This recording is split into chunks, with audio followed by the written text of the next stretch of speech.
করতে লাগে গুরুকে শরণাগত করতে হয়।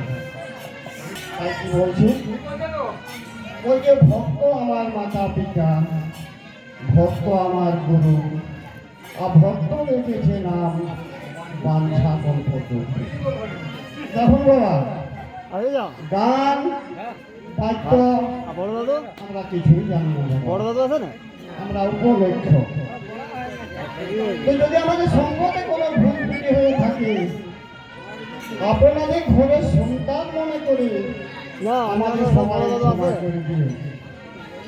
তাহলে যে গানটি হচ্ছে আমাদের যেখানে হয় হরির নাম সংকীর্তন, সেখানে হয় নব নব বৃন্দাবন। আজ গোটা গ্রামটি বৃন্দাবন ধামে পরিণত হয়েছে। তাহলে বাবা গান হয়েছে আমাদের একতারা। তাহলে একতারা গানটি সবাই আমরা বলি শ্রীমতী রাধারানী করেছিলেন। ঠিকই বলে সম্প্রদায় দল ঠিকই বলে একতারা গানটি শ্রীমতী রাধারানী করেছিলেন। তাহলে বাবা শ্রীমতী রাধার বাবার বাড়িটি কোথায়, শ্বশুর বাড়িটি কোথায়, তার পিতা মাতার কি নাম ছিল? ও মা শুনছেন তো না? গল্প করতে মামা এটা হরি নামের হাট মাছ, এখানে লাভ করতে যা যা করতে পারলে বাবা চাকে না।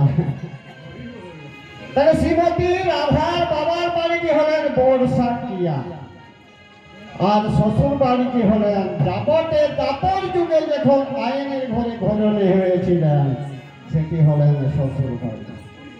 পিতার নাম হলেন বিষভানু নন্দিনী, মাতার নাম হলেন কৃত্তিকা। তাদের যে আমাদের একটা গান যাচ্ছে বাবা, এই যে শিখ হলটি আমরা গানে সঙ্গত করছি বাবা, প্রতি পায়েন যে যেমন আয়ত্ত করছে বাবা, ওই শিখ হলটির জন্মটি কোথায় তাহলে বলতে হবে না? ও সোনার সোনার ভক্ত গণ আমি করি নিবেদন, আরে খুলের জনমের কথা বলিব এখন।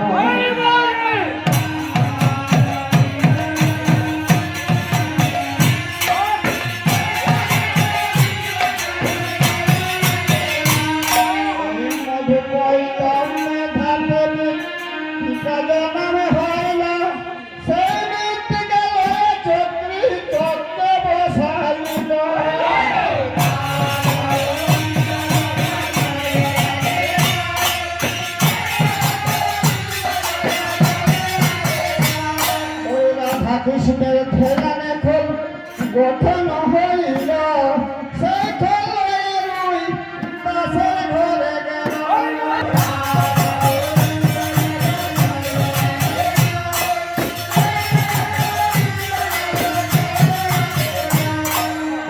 দাসের হাতে দেখুন যতনে ছাইল, কিঞ্চিত পাবন তার ভিতরে রহিল।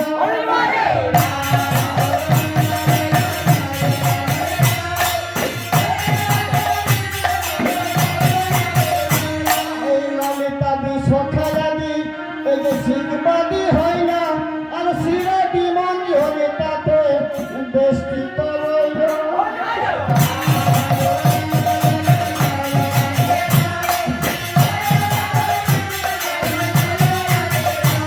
ওই শ্রীমতী হলেন বাবা ডাইনে সামরায়, আর জন্মায় হলেন গাবগ কত সে বাবা।